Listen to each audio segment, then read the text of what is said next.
into the college anymore. Because there's nothing, it's not about money-wise only. You don't move, you don't develop career-wise, you don't. You're just a teacher.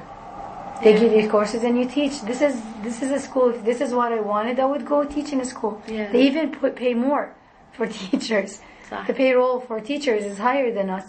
So yes, I'm not motivated. They ask us to do seminars and write papers, and this is something that I am passionate about, and I used to do a lot before. But now I'm not going to do anything extra because there's no recognition and there's no feedback, to work. I had the same feeling when I was working here as a mutawina a few years back. At that time, they told us that, just work as a mutawina, and there is a chance that you might get a full-time job. And I worked here, and I worked at King Saud University, Kulliyat Lughat wa Tarjuma, at the same time. And over there, they gave us more hope. So they told us by the end of the year, all of you would be... We were only two. I mean, me and another teacher, mutawinat. And they always told us that you're going to be, working here full-time. And by the end of the year, when we realized that nothing's moving, nothing's changing, even our attitude towards our students and everything is just dull. And personally, I was doing the bare minimum. What is required of me? Teaching, doing the tests, marking the tests, and then handing them over. I even gave them a hard time doing the quality quality assurance file. And because I felt like I wasn't being paid for the extra time. I wasn't, I'm not getting anything out of it. I feel like they were trying to squeeze as much work out of us as possible, and they didn't want to give us anything back.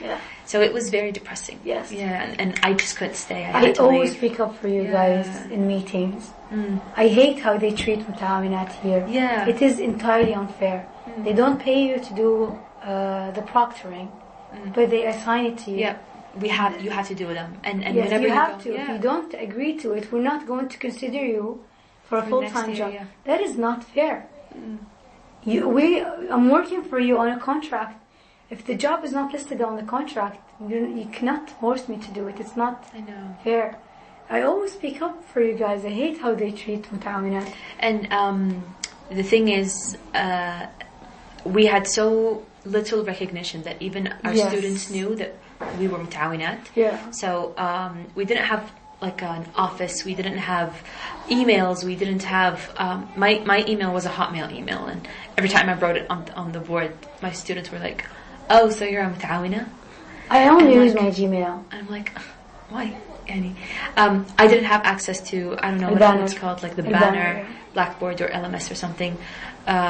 So I couldn't add any information that I wanted, and it was tough, but I left. It is tough for us full-time jobbers. I can only imagine how difficult it is for you.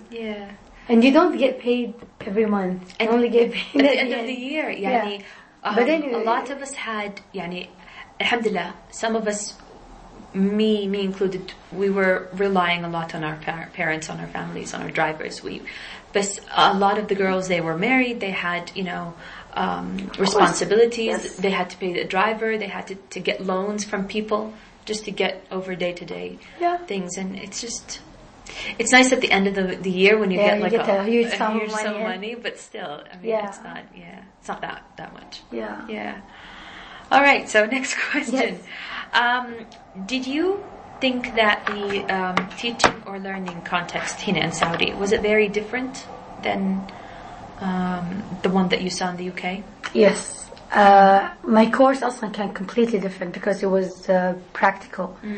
And their grading system is completely different than ours, completely. The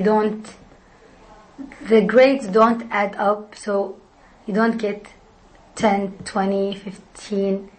1 plus 1 does not equal 2 there. If you get a grade, and that grade is described as either pass, merit, or distinction. And distinction is the highest. And distinction is 70 and above.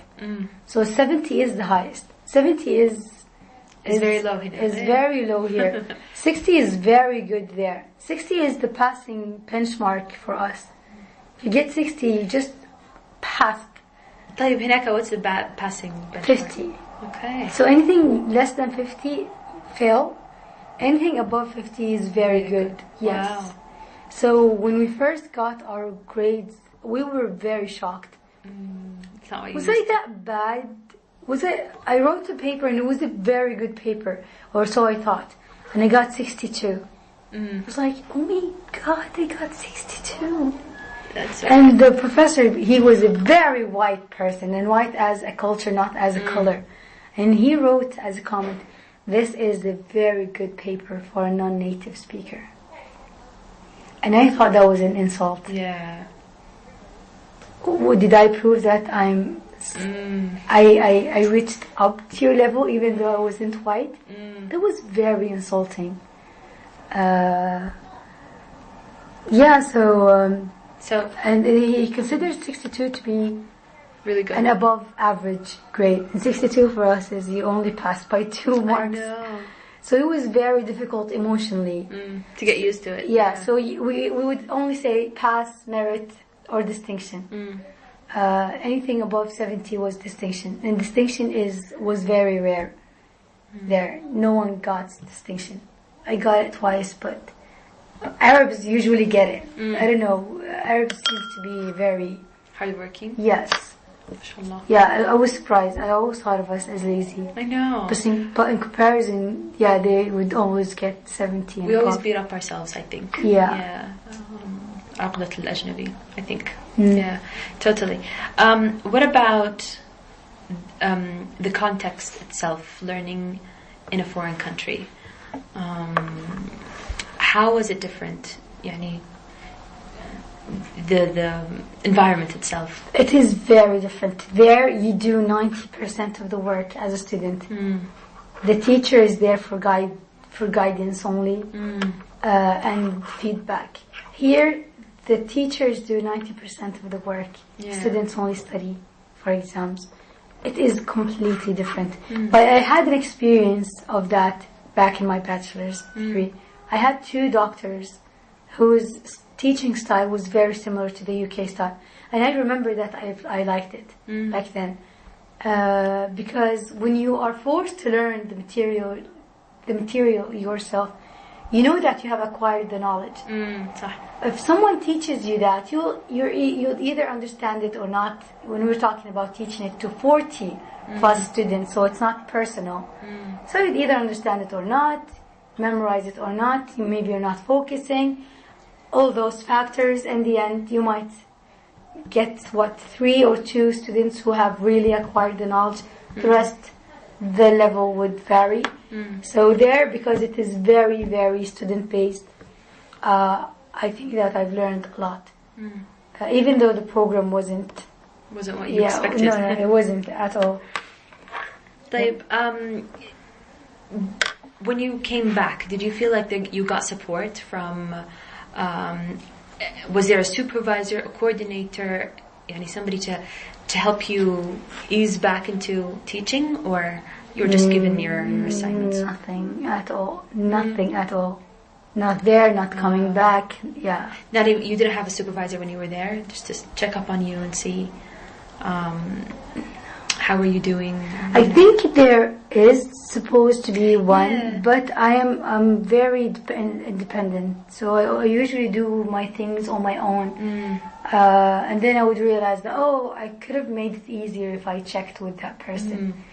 I think there is one, but for me, I think they're starting to introduce that. I'm not really sure if that's just on paper, or it's an ongoing effective thing. But anyway, what about other faculty members, other teachers?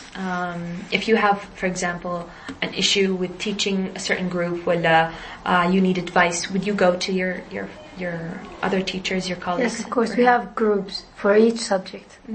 In that group, we always have discussions that's good. about if this certain topic is is this thing or that. We always have discussions.